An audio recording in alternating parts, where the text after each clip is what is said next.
Halo semuanya, udah lama ya kita nggak ketemu. Nah, untuk memulai ibadah online pada hari ini, mari kita dengan bangkit berdiri menyanyikan lagu Inilah Hari Minggu.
Kita datang dalam ibadah kali ini dengan keyakinan bahwa pertolongan kita adalah dari dalam Tuhan yang menjadikan langit dan bumi yang kasih setia kekal untuk selama-lamanya. Amin.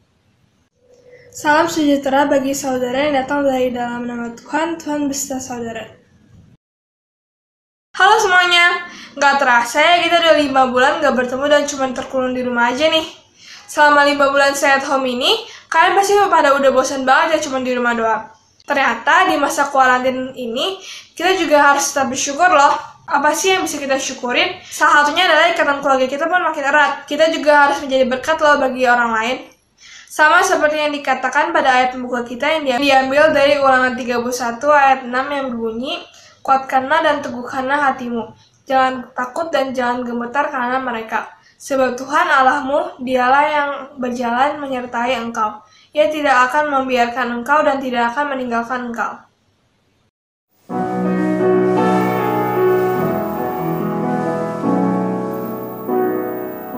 Yesus menginginkan daku bersinar baginya. Dimanapun ku berada, ku mengharapkanmu.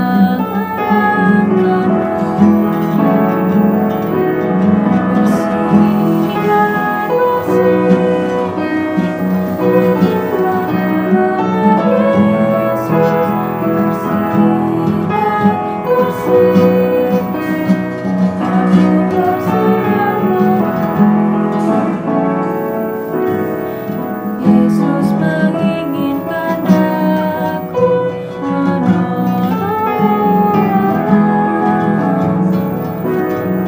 manis dan sopan selalu ketika bersinar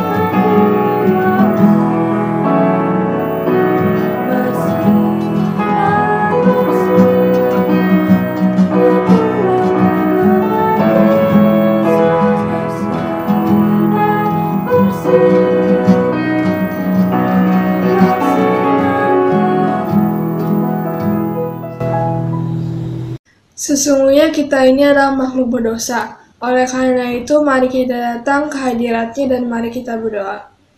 Ya Bapa kami yang Maha Kudus, pagi hari ini kami datang kepadamu. Kami sujud kepadamu ya Bapa. Kami ingin meminta ampun kepadamu akan segala dosa-dosa yang telah kami perbuat di keseharian kami, baik yang kami sengajai maupun yang tidak kami sengajai. Kami meminta maaf apabila perbuatan-perbuatan kami menyakitkan hati Bapa. Dosa-dosa yang telah kami perbuat kepada teman, orang tua, dan orang-orang terdekat kami, kiranya Bapa ampunilah kami. Kami juga meminta maaf apabila seringkali kami iri hati, kami dendam, Kami benci kepada orang dan tidak memaafkannya sampai sekarang. Kiranya dengan doa ini kami dapat mengampuni orang yang bersalah kepada kami. Bapa, ampunilah kami dan perbaharui kami dari segala dosa-dosa kami. Dan biarlah dosa-dosa tersebut tidak lagi kami ulangi ya Bapa. Terima kasih ya Bapa, hanya di dalam nama anak-Mu yang tunggal, Tuhan Yesus Kristus. Kami berdoa, amin.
Setiap kita yang telah mengakui dosanya di hadapan Tuhan, diberikan berita anugerah yang diambil dari Roma 3 ayat 23-24, yang berbunyi, karena semua orang telah berbuat dosa dan telah kehilangan kemuliaan Allah, dan oleh kasih karunia telah dibenarkan dengan cuma-cuma karena penebusan dalam Yesus Kristus.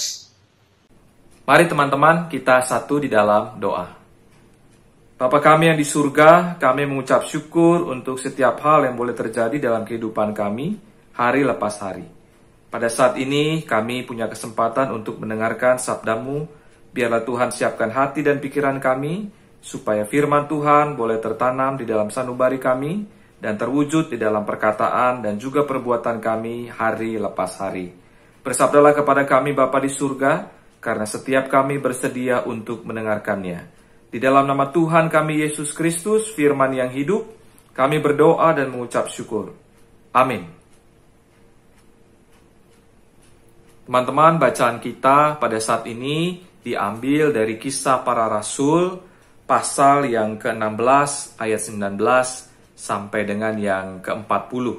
Kisah Para Rasul, pasal 16 ayat 19 sampai dengan yang ke-40.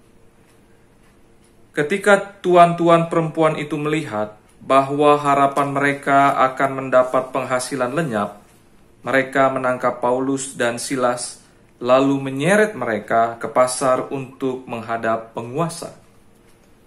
Setelah mereka membawa keduanya menghadap pembesar-pembesar kota itu, berkatalah mereka, katanya, orang-orang ini mengacau kota kita ini, karena mereka orang Yahudi.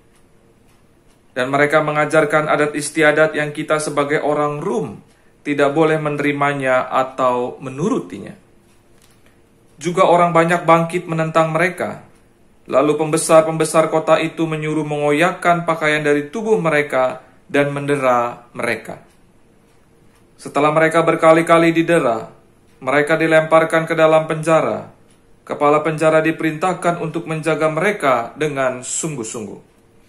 Sesuai dengan perintah itu, kepala penjara memasukkan mereka ke ruang penjara yang paling tengah dan membelenggu kaki mereka dalam pasungan yang kuat. Tetapi kira-kira tengah malam, Paulus dan Silas berdoa dan menyanyikan puji-pujian kepada Allah, dan orang-orang hukuman lain mendengarkan mereka. Akan tetapi terjadilah gempa bumi yang hebat, sehingga sendi-sendi penjara itu goyah.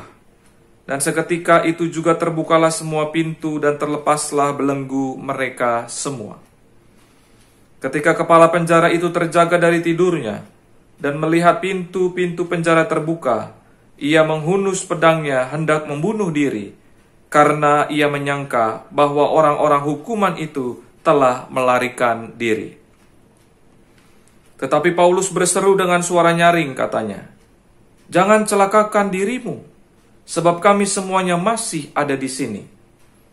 Kepala penjara itu menyuruh membawa suluh, lalu berlari masuk, dan dengan gemetar tersungkurlah ia di depan Paulus dan Silas.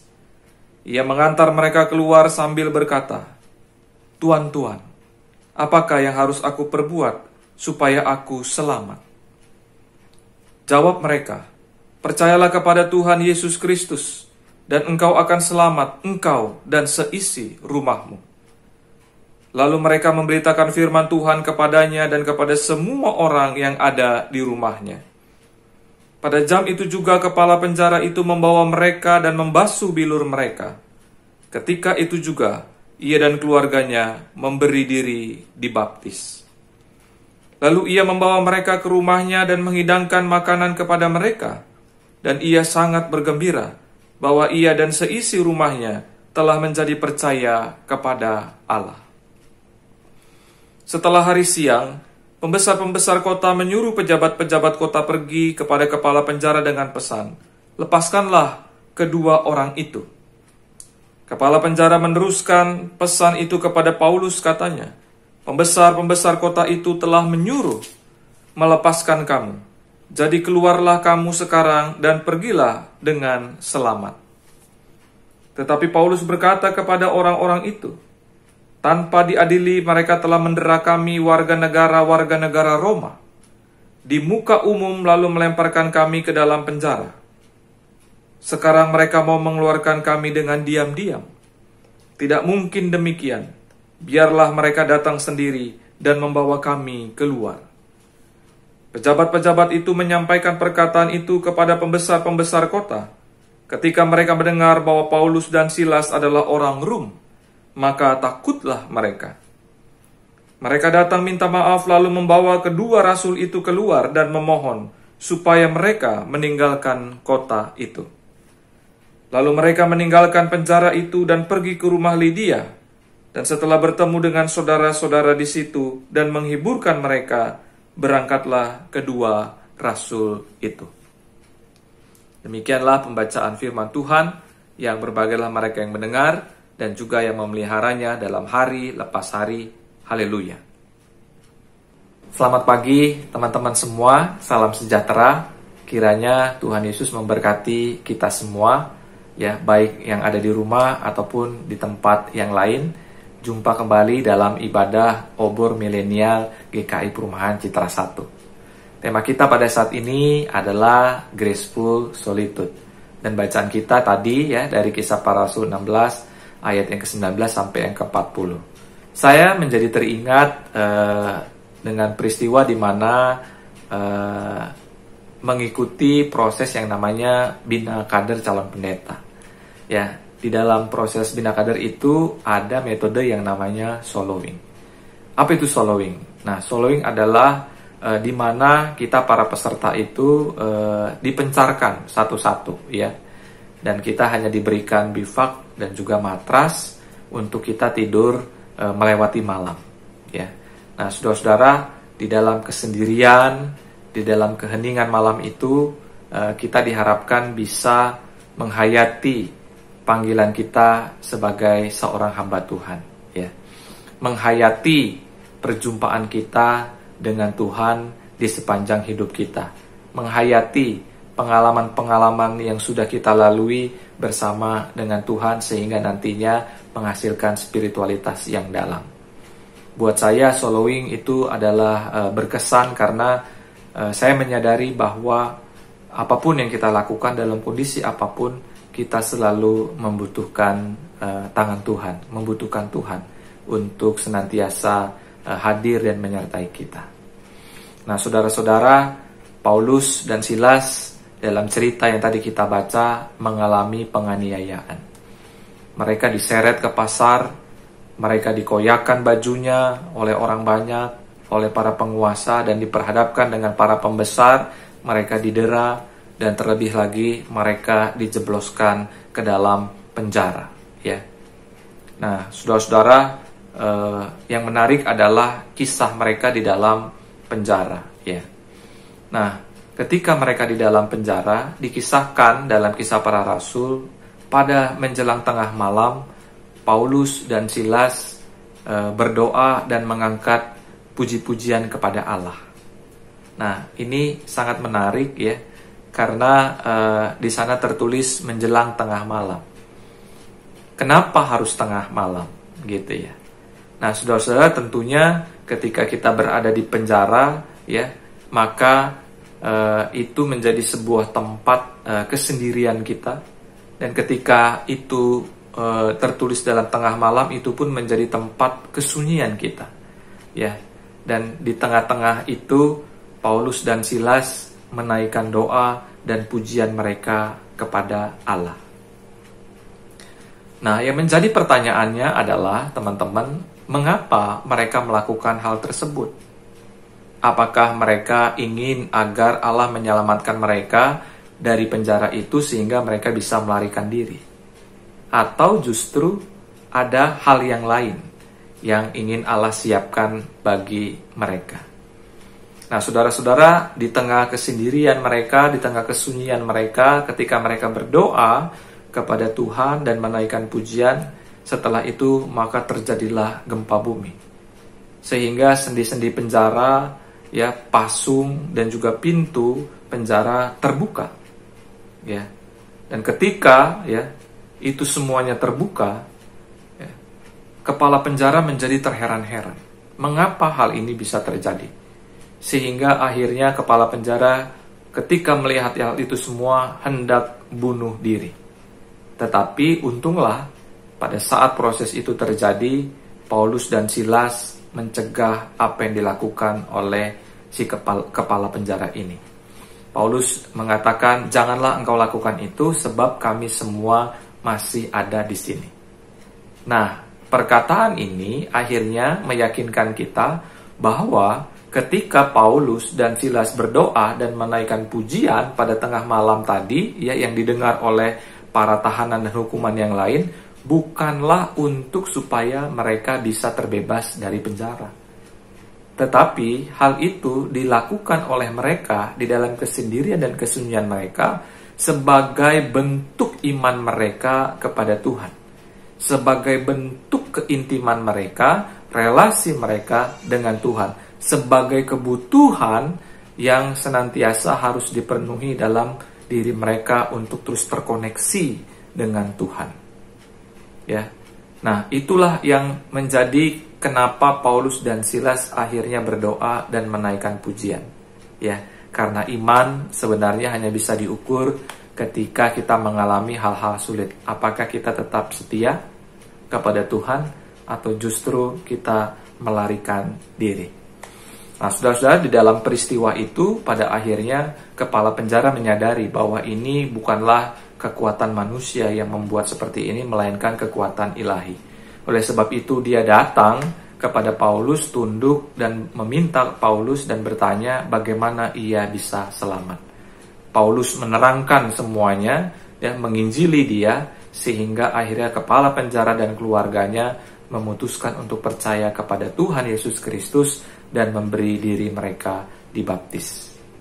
Di tengah-tengah penyeretan mereka ke pasar, di tengah-tengah pengoyakan baju yang dilakukan oleh orang-orang banyak, yang tentunya itu membuat diri mereka malu di depan umum, yang di tengah-tengah deraan, ya, cacian yang mereka alami, di tengah-tengah penjara, ya, kaki yang terpasung, ternyata ada rencana Tuhan yang indah, yaitu untuk menyelamatkan orang lain melalui Paulus dan Silas. Di dalam penjara pun Paulus dan Silas tetap bisa melakukan pekabaran Injilnya. Kalau kita melihat dalam Kisah Para Rasul, ada begitu banyak surat-surat Paulus yang dituliskan kepada jemaat-jemaat, itu pun ditulis dalam penjara. Ya. Nah, oleh karena itu tempat, ya, apa yang didapat itu siksaan atau bagaimanapun juga, ternyata itu tidak bisa menjauhkan diri Paulus dari Kristus.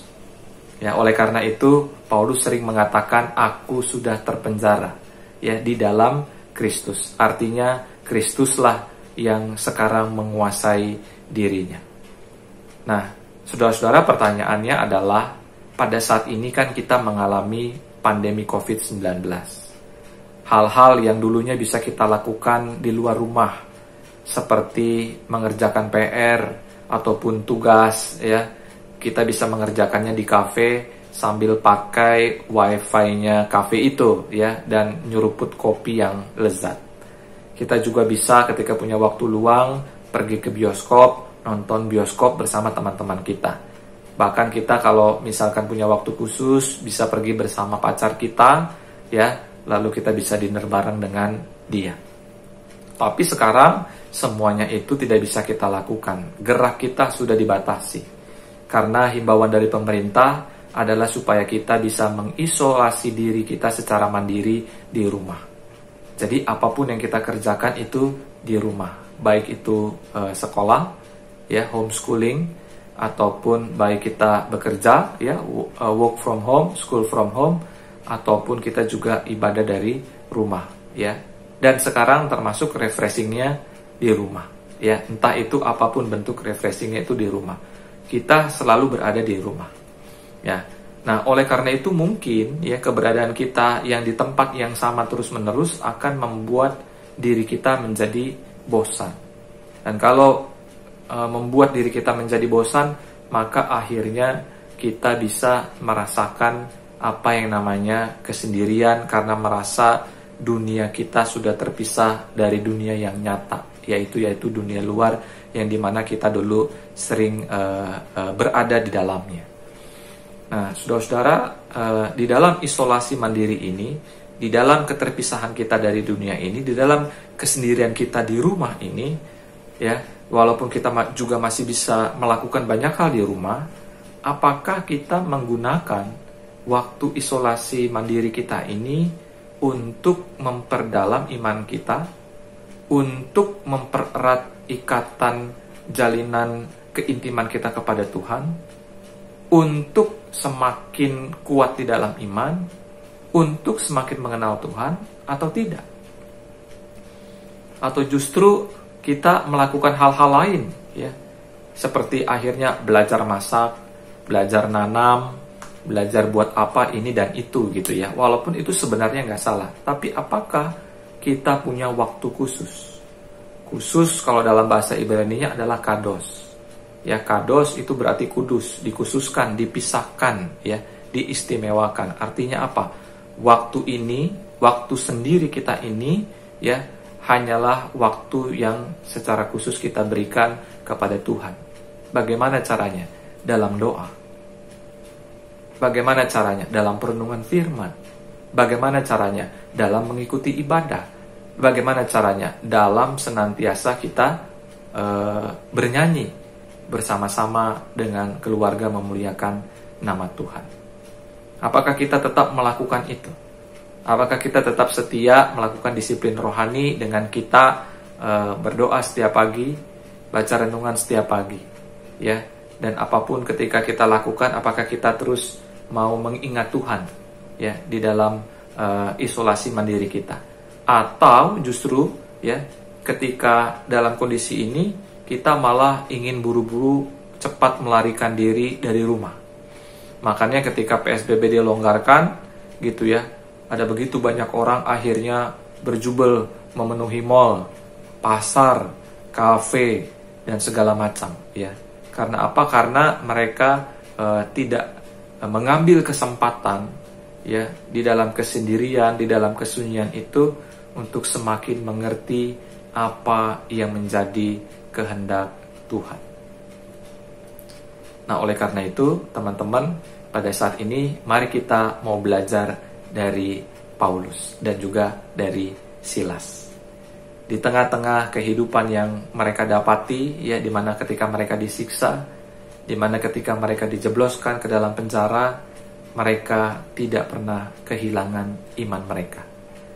Di dalam kesendirian mereka, di dalam tengah penjara, ya, mereka berdoa kepada Tuhan, ya, bersama-sama memuliakan nama Tuhan. Karena mereka apa? Percaya bahwa Tuhan terus menyertai mereka, walaupun pada saat itu mereka sendirian dan tidak ada yang membela. Tetapi Immanuel, Tuhan selalu menyertai mereka. Mari kita mau belajar juga dari mereka. Mari kita mau semakin menghayati bahwa inilah kesempatan kita untuk menjalin keintiman dengan Tuhan semakin erat, menjalin relasi kita dengan Tuhan semakin kuat, supaya kita mengerti apa yang menjadi kehendaknya di dalam kehidupan kita. Dan jangan pernah takut merasa sendirian, karena Tuhan selalu menyertai kita. Mari kita contoh juga seperti Yesus, ya, yang seringkali ia pagi-pagi benar berdoa seorang diri. Bahkan dia juga kadang meminta kepada muridnya untuk menyendiri. Ya, untuk apa? Untuk supaya hubungan dengan Bapanya itu terus terjalin, untuk semakin mengerti apa yang Bapanya mau Yesus lakukan dalam kehidupannya. Bukankah kita juga demikian? Di tengah-tengah pandemi ini, harusnya kita seperti Yesus, yang ingin terus memahami apa yang Tuhan kehendaki bagi kita. Bukan supaya Tuhan terus memahami kita, tetapi marilah kita semakin menghayati, ya, di dalam kesendirian dan kesunyian kita, supaya itu bisa menjadi anggun. Itulah yang namanya graceful solitude. Di dalam kesendirian kita ada Tuhan bersama-sama dengan kita, dan kita semakin terkoneksi dengan Dia, semakin menjalin keintiman kita dengan Dia, sehingga kita tahu apa yang menjadi kehendaknya.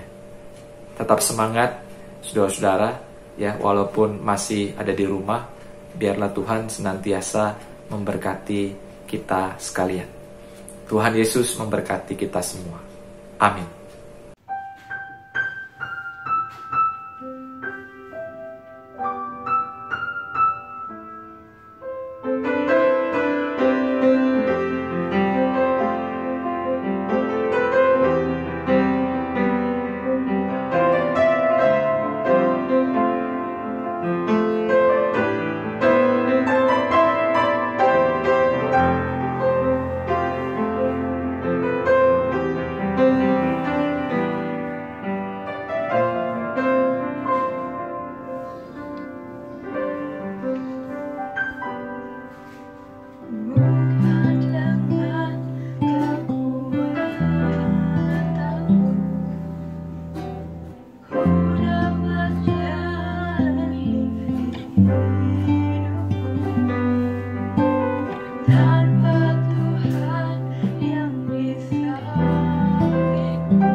Tanganku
Rekan muda, umat yang dikasihi Tuhan, bersama umat Tuhan di masa lalu, masa kini, dan masa depan, marilah kita mengingat janji baptisan kita seturut dengan pengakuan iman rasuli yang berbunyi demikian.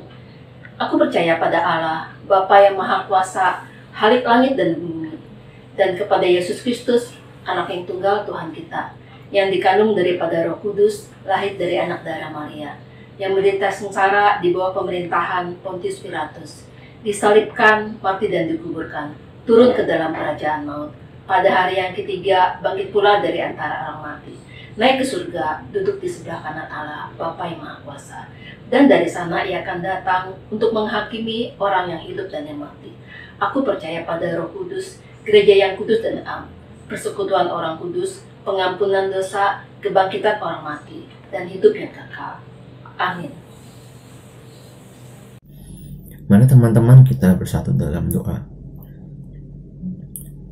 Saat pagi Tuhan, terima kasih Tuhan pada pagi hari ini kami masih diberi kesempatan untuk berkumpul dan beribadah secara online. Kiranya firman-Mu pada hari ini dapat membantu kami dan mengingatkan kami dalam menjalani kehidupan kami sehari-hari. Tuhan, saat ini kami ingin mendoakan beberapa doa. Pertama, kami ingin berdoa bagi bencana yang terjadi di Beirut, Lebanon.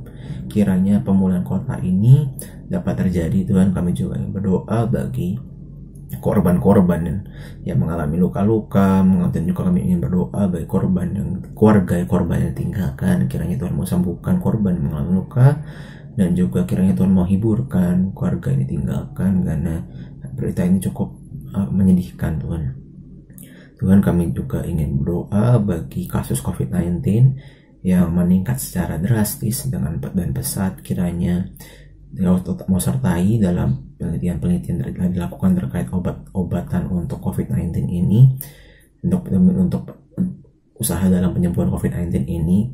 Dan kami juga ingin berdoa untuk bagi peneliti, bagi tenaga kesehatan yang Kau percayakan untuk bertugas dalam kasus ini. Kiranya Kau sertai mereka dalam kegiatan-kegiatan yang mereka lakukan, Tuhan. Tuhan, kami juga ingin berdoa bagi gereja-gereja Indonesia. Bentuk pelayanan kami berubah secara masif dan menjadi digital, Tuhan. Dan mungkin kami juga merasa kangen, Tuhan, terhadap gereja, Tuhan. Tapi kiranya Tuhan juga mau ingatkan kami bahwa gereja bukanlah gedungnya, tapi adalah orangnya, tapi adalah kami, Tuhan. Kami juga ingin berdoa bagi GKI Perumahan Citra 1, Tuhan. Kiranya kegiatan-kegiatan ibadah online yang dilakukan oleh berbagai komisi dapat berjalan dengan baik dan juga dapat bermanfaat bagi jemaat, dan juga dapat bermanfaat bagi atau berdampak secara luas kepada sekitar kami. Tuhan, lalu kami juga ingin berdoa secara khusus juga kepada untuk komisi remaja. Kiranya Tuhan mau sertai dalam kegiatan-kegiatan yang kami rencanakan, dan kiranya juga agar kamu juga Roh Kudus membimbing kami agar kegiatan yang kami rencanakan ini juga dapat berjalan sesuai dengan kehendak-Mu. Tuhan, lalu kami juga ingin berdoa bagi pendeta kami yang Kau percaya, yang Kau tempatkan di GKI 1, Pendeta Elizabeth Hasikin, Pendeta Gloria Tesalonika, dan juga Pendeta Naya Widiawan. Kiranya Tuhan mau sertai mereka dalam pelayanan mereka, Tuhan. Lalu kami juga ingin berdoa bagi teman-teman kami yang berulang tahun pada minggu ini, Aurel dan Kenny. Terima kasih Tuhan karena Engkau telah menyertai selama setahun ini dalam hidup mereka. Kiranya Tuhan juga tetap mau sertai mereka, tetap membimbing mereka dalam hal-hal yang Kau percayakan pada mereka untuk kerjakan, Tuhan. Tuhan, kami juga ingin berdoa bagi teman-teman kami yang sakit. Kiranya juga Tuhan mau jamah mereka, kiranya juga Tuhan mau sembuhkan mereka. Tuhan, ini adalah pokok doa syafaat kami. Mungkin banyak sekali kata-kata yang kurang, dan juga banyak hal yang kami belum ucapkan, Tuhan. Tapi Engkau tahu isi hati kami. Kiranya doa yang jauh daripada sempurna ini kami alaskan dalam nama anak-Mu, Tuhan Yesus Kristus. Amin. Umat yang dikasihi Tuhan, kita bersyukur atas segala berkat Tuhan yang telah kita terima. Sebagai ungkapan syukur, marilah kita memberikan persembahan terbaik kita kepada Tuhan. Persembahan bisa dikumpulkan di dalam amplop nanti bisa dibawa ke gereja pada saat ibadah onsite sudah bisa dilaksanakan. Atau kita bisa mentransfernya ke rekening GKI Perumahan Cita 1. Nas persembahan kita ambil dari firman Tuhan dalam 2 Korintus 9 ayat 7. Hendaklah masing-masing memberikan menurut kerelaan hatinya, jangan dengan sedih hati atau karena paksaan. Sebab Allah mengasihi orang yang memberikan dengan sukacita. Marilah kita membawa persembahan syukur kita kepada Tuhan. Mari kita berdoa. Puji syukur, terima kasih ya Bapak, untuk berkat dan kehidupan yang sudah Tuhan limpahkan dalam kehidupan kami. Ajarlah kami terus untuk tahu berterima kasih dan mengucap syukur selalu kepadamu ya Tuhan. Saat ini Tuhan, kami datang ke hadirat-Mu, ingin mempersembahkan persembahan syukur kami yang semuanya berasal dari Tuhan. Berkati, layakkan, dan terimalah persembahan kami. Berilah hikmat syukur untuk tangan-tangan yang akan mengelolanya, sehingga senantiasa persembahan ini boleh dipakai untuk mendukung pelayanan di tempat ini, dan nama-Mu semakin dimuliakan. Di dalam nama Tuhan kami, Yesus Kristus, Sang Juru Selamat kami yang hidup, kami sudah berdoa. Amin.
Arahkanlah hatimu kepada Tuhan.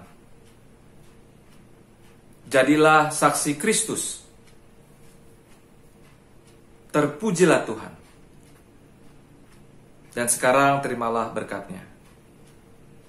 Kasih karunia Allah Bapa di dalam Putranya Yesus Kristus, di dalam persekutuan oleh Roh Kudus, akan senantiasa menyertai kita dari sekarang sampai selama-lamanya. Amin. Bapa, terima kasih. Bapa, terima kasih. Bapa di dalam